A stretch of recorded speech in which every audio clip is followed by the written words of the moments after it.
sebelum kita membuka Alkitab dan mendengarkan firman kebenaran Tuhan Yesus, mari kita berdoa terlebih dahulu. Mari kita berdoa. Tuhan Yesus, anakmu akan memberitakan kebenaran tentang firman-Mu. Tuhan, berkati anakmu, tuntun anakmu supaya dari awal hingga akhirnya tidak ada suatu halangan apapun. Tuhan, pakai anakmu supaya anakmu bisa bawakan firman-Mu dengan lancar. Terima kasih Tuhan. Terima kasih Tuhan, anakku sudah berdoa dan mengucap syukur. Haleluya, amin. Shalom, saya Kefas Silva akan membacakan firman tentang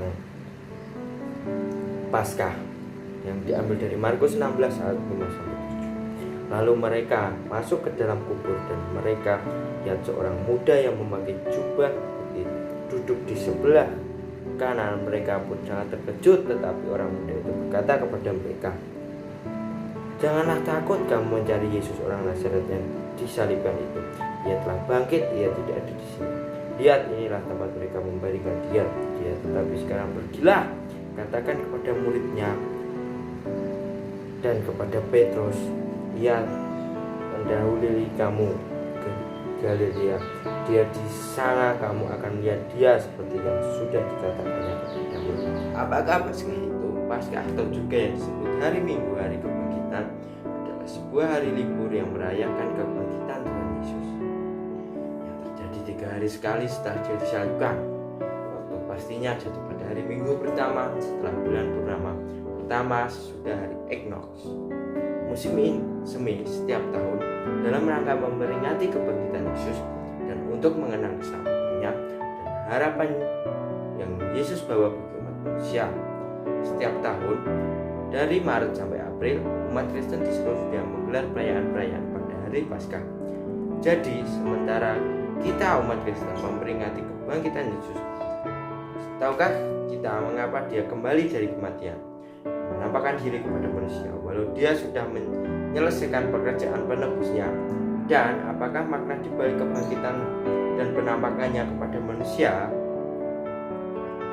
Firman Tuhan mengatakan, hal pertama yang dilakukan oleh Tuhan Yesus setelah kebangkitannya adalah memberikan orang-orang melihatnya dan memastikan bahwa ia ada dan memastikan fakta tentang kebangkitannya. Selain itu, penampakannya ini memulihkan hubungannya dengan orang-orang yang menjadi sama seperti hubungannya dengan mereka ketika ia bekerja dalam daging, dan ia masihlah Kristus yang dapat mereka lihat dan sentuh. Dengan cara ini, salah satu hasilnya adalah orang-orang tidak lagi ragu bahwa Tuhan Yesus telah bangkit dari kematian setelah disalibkan, dan tidak ada lagi keraguan terhadap pekerjaan Tuhan Yesus untuk menebus umat manusia. Dan hasil lainnya adalah fakta bahwa melalui penampakan Tuhan Yesus kepada orang-orang setelah kebangkitannya dan dengan membiarkan orang-orang melihat dan menyentuhnya, ia dengan tegas memastikan bahwa umat manusia di zaman karunia sejak itu dan seterusnya, orang-orang tidak lagi kembali ke zaman sebelumnya, yaitu zaman hukum Taurat, sebagai akibat hilangnya atau berkhianatnya Tuhan Yesus. Tetapi mereka harus terus melangkah maju mengikuti ajaran dan pekerjaan yang telah dilakukan Tuhan Yesus. Dengan demikian, sebuah fase baru dalam pekerjaan di zaman karunia secara resmi dibuka, dan orang yang telah hidup di bawah hukum secara resmi keluar dari hukum Taurat sejak saat itu, lalu memasuki era baru dengan permulaan yang baru. Inilah berbagai makna penampakan Tuhan Yesus di hadapan umat manusia setelah kebangkitannya. Pekerjaan Tuhan, watak Tuhan, dan Tuhan itu sendiri.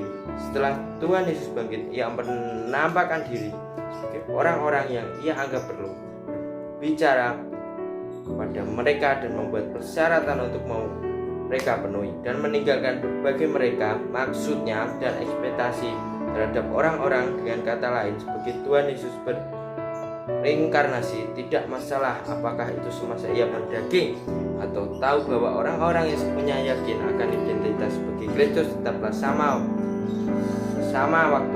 waktunya di dalam daging. Ia tidak pernah memberikan tuntutan yang keras terhadap orang-orang, tetapi Setelah bangkit ia menampakkan diri akan orang-orang, tetapi setelah bangkit ia menampak diri di hadapan mereka, dan ia membuat mereka sepenuhnya yakin bahwa Tuhan Yesus telah datang, bahwa ini adalah Tuhan berinkarnasi dan menggunakan fakta penampakannya dan kebangkitannya bagi visi dan motivasi terbesar dalam pengajaran seumur hidup manusia. Kebangkitannya dan kematiannya tidak hanya menguatkan semua orang-orang mengikutinya, tetapi juga sepenuhnya membuat pekerjaannya pada zaman kasih karunia berlaku di tengah umat manusia. Dengan demikian, Injil keselamatan Tuhan Yesus pada zaman kasih karunia secara bertahap menyebar ke segala penjuru umat manusia. Akankah engkau mengatakan bahwa penampakan Tuhan Yesus setelah kebangkitannya memiliki makna yang penting? Penampakannya mungkin orang-orang memiliki pengalaman lain dan merasakan kepedulian dan kekhawatiran Tuhan, sembari membuat dengan sangat jelas bahwa Tuhan Yesus adalah pribadi yang membuka zaman dan mengembangkan zaman. Ia adalah pribadi yang mengakhiri zaman melalui penampakannya. Setelah dia kembali dari kematian, Tuhan Yesus menampakkan diri kepada manusia. Dia berhubungan dengan mereka dan berbicara kepada mereka. Dia menjelaskan kitab suci dan bersekutu kepada mereka. Dia makan bersama mereka, sekutu dengan mereka, dan seterusnya. Perbuatan-perbuatan ini kemungkinan mereka yang mengikuti Tuhan Yesus merasakan perhatian dan kepeduliannya terhadap manusia dan untuk menegakkan Yesus memang Tuhan sendiri. Kristus yang membentuk para pengikut Tuhan dalam zaman kasih karunia, terlebih lagi pekerjaan penebus Yesus sudah untuk menyebar ke seluruh semesta dan segenap penjuru dunia menjadi jelas karena bahwa makna di balik kebangkitan Yesus dan penampakannya kepada umat manusia itu dalam, sebab tidak hanya perhatian dan kepedulian yang amat besar yang tersembunyi di dalam perbuatan-perbuatan ini, tetapi hakikatnya dan kemahakuasaan Tuhan Yesus tersembunyi di dalam. Saudara-saudara yang terkasih, marilah bersyukur atas pencerahan dan tuntunan Tuhan Yesus yang memampukan kita untuk memberi makna kebangkitan Yesus, memungkinkan kita selagi melihat perhatian kepedulian Tuhan kita umat manusia dalam pekerjaannya. Amin. Ini adalah firman tentang hari Paskah. Sekarang mari kita akhiri, kita berdoa. Tuhan Yesus, anakmu Tuhan, membacakan firman tentang kebenaran-Mu. Tuhan berkati supaya firman ini dapat dipedoman pada kehidupan kami semua. Terima kasih Tuhan telah menuntun kami dari awal pikiran hingga akhirnya. Anakku sudah berdoa dan mengucap syukur. Haleluya.